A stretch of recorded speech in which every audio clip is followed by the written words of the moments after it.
So our second example will do the classic ladder problem, and it's helpful if you know your Pythagorean triples, but we'll remind you of those here as we get going.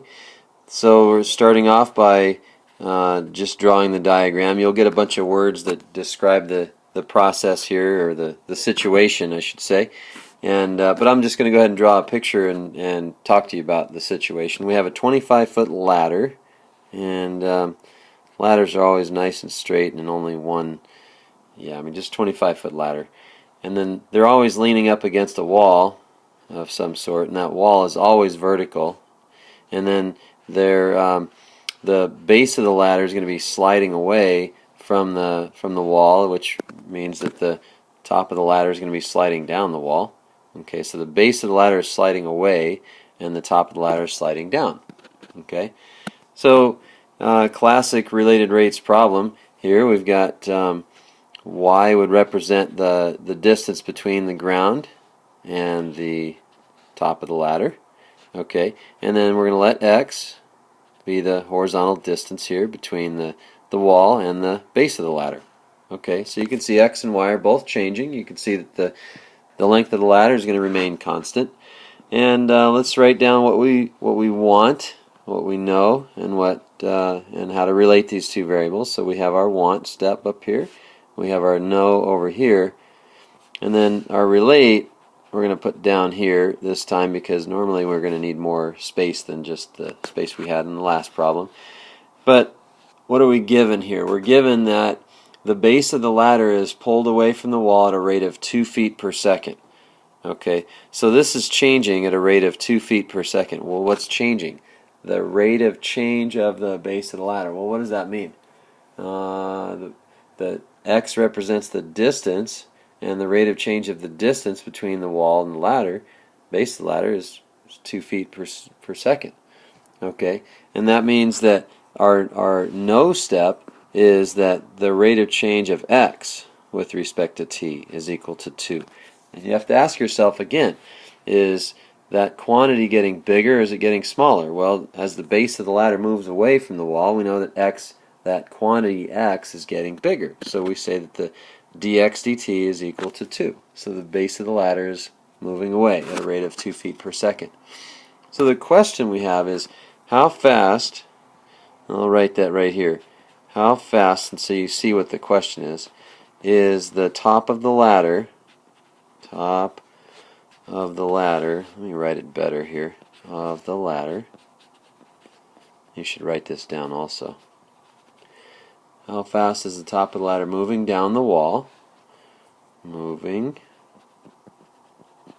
down the wall. Not a very good down. The wall. At what time? Okay, so we're always needing to know, well, when? How fast is the top of the ladder moving down the wall? At the beginning, at the end? Well, we're going to say when the base is 7 feet from the wall.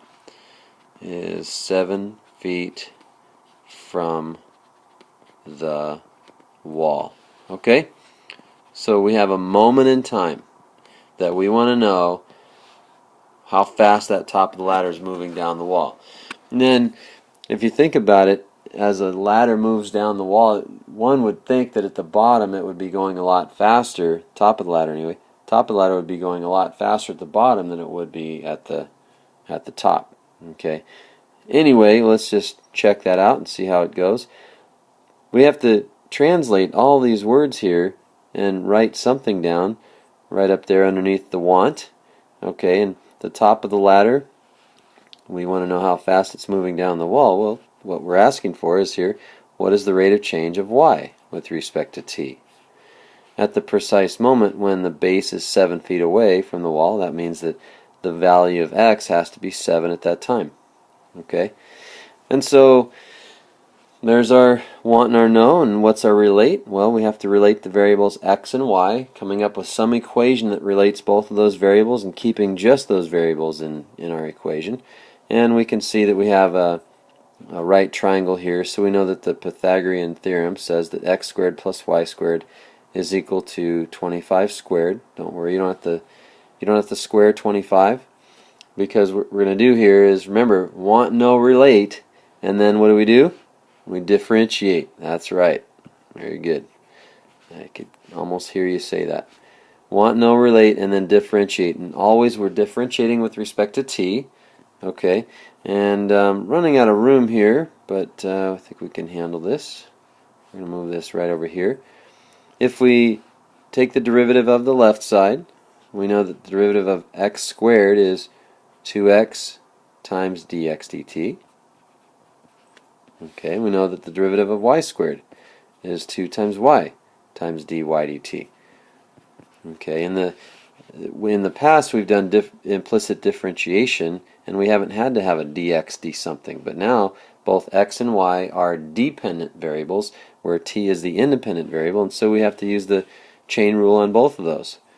Now be careful here, the derivative of 25 squared, that's 0, because that's a constant. Okay, so don't make that mistake and get anything but 0 on the right side. Now as I'm saying that, I'm dividing every single term by 2 so that I can simplify things a little bit. And at the same time, what do we want? We want dy dt. So that's helpful to write that down, because you get so involved in these problems that you forget what you're really trying to solve for. But I'll put a circle around that. We're solving for dy dt. So after canceling the 2's, I don't want to rewrite everything. I'm going to go ahead and subtract x times dx dt from both sides. Okay, and what we're going to end up with down here is just y times dy dt equaling negative x times dx dt. Okay, then we just have to divide by y, both sides. I'm going to put that in green over here. I'm just going to cancel it over here. In fact, canceling it here is, can I just do this? Just erase. Okay, so then we have our dy dt all by itself, and then remember we're trying to figure out the rate of change of the rate at which the top of the ladder is sliding down the wall at a precise moment. And what is that moment? When x is equal to 7. Okay, so please do me a favor and do yourselves a favor. You want to get maximum points. Don't write dy dt is equal to and then plug stuff in. Okay, I'm very picky about this. Dy dt at the moment when x is equal to 7. Okay, that's when you can plug it in, and you put a negative 7 there, and you have something here. Now we're a little unsure about that for right now, but we do know that dx dt is a constant, and that constant is 2. Okay, but the question of what you do now is pretty apparent here. We don't know what y is when x is equal to 7. At least maybe you haven't figured that out yet. But if you look back at our drawing here, when x is equal to 7, we have a 7 something 25 right triangle, and if you remember your Pythagorean triples like I had said before, get rid of this stuff here. If you remember that, you remember that a 7 24 25 is a Pythagorean triple. So that's a good one to remember, because you see those a lot. You also see the 5 12 13. So by the way, when x is equal to 7, that forces y to be equal to 24. So sometimes you have to work, many times in fact, you have to work for something in these problems. And this is the little extra work part here, where you have to look back at the problem and figure out another value. But nevertheless, that value we know is 24, and so dy dt at the moment when x is 7, the rate at which the top of the ladder is sliding down the wall, would be 2 goes into 24 12 times, and the rate at which it's sliding down the wall. Now notice that dy dt is negative 7 twelfths. Okay, however, let me do this. Let me erase some of this stuff up here so I can give myself some room to give a clear answer. Okay, so we have dy dt, write that down, so our answer is going to be up here somewhere. Okay, dy dt is equal to negative 7 twelfths. And do we have feet per second or anything like that? Yeah, we said feet. So that would be feet per second. Feet per second. We can just use s for seconds. But did I really answer the question? This is like that that analogy that I gave you, driving over to Tommy's Cheeseburgers to get a cheeseburger 80 miles an hour down the street, my speed is 80, and I'm going to come back going backwards because I forgot my wallet. My speed is still 80. That's how fast I'm going. I'm going 80 miles an hour backwards. So my velocity is negative, but my speed is positive.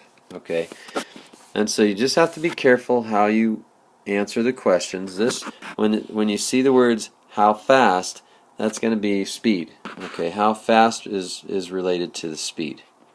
Okay, and so the speed is, you would say, since dy dt is negative 7/12 feet per second, we would just say therefore 7/12 feet per second is how fast the top of the ladder is sliding down the wall, and that is the answer. Okay, that is the answer. I hope that helps. Okay.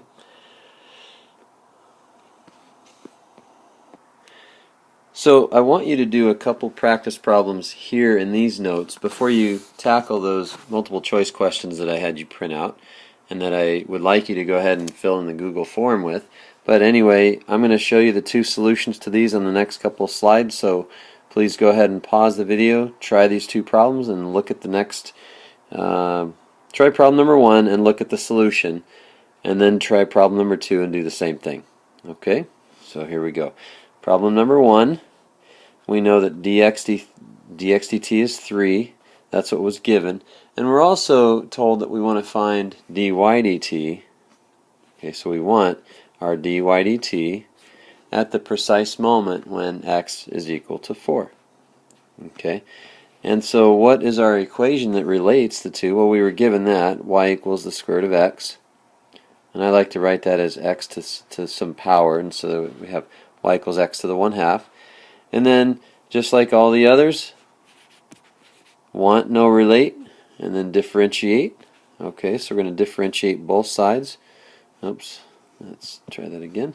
Differentiate both sides with respect to t, and we get dy dt on the left. And on the right side we get 1/2 x to the negative 1/2 multiplied by dx dt. Okay, well, we got our dy dt all by itself, and then we also know that we've got a value for x, so that we want to find dy dt when x is equal to 4, so we're going to put a 4 in there. And we're also going to replace our dx dt with 3. Okay, let's clean this up a little bit. We've got 1/2, 4 to the negative 1/2, that's 1 over the square root of 4. Okay, and then we multiply that by 3. And we know that 1 over the square root of 4 is 1 over 2. And we're also going to be multiplying that by 3. So we get 3 over 4. 3 over 4. Now I want to double check because I have a fraction in there and I want to make sure we've got 4 to the negative 1/2. So let's make sure we've got that down. 4 to the negative 1/2 is equal to 1 over 4 to the positive 1/2, which is 1 over the square root of 4, which is 1/2. Okay, so that's good. So I got that right. And so 3/4. 3/4 is the answer. That's it. Okay. Let's try the next one. Got a minute to do this. So the want step, we want dy dt when x is 3 and y is 4. I'm going to write this out because I only have a minute. Well, as you can see, I filled everything in. Thought maybe you didn't have a tough time with this one. I don't know, but just a quick explanation was dy dt when x is 3 and y is 4. That's what we want. We wrote down the equation we were given. We differentiated both sides with respect to t, and then simplifying here, we get all the way down to negative 3/4 times 8. 4 goes into 8 2 times, and we get that dy dt at the moment when x is 3, keep in mind this is at this moment when x is 3 and y is 4, is equal to negative 6. And that's your answer. Alright, check Canvas for those multiple choice questions, and then please submit your answers to those on the Google form, and I will see you during the next class period. Have a great night.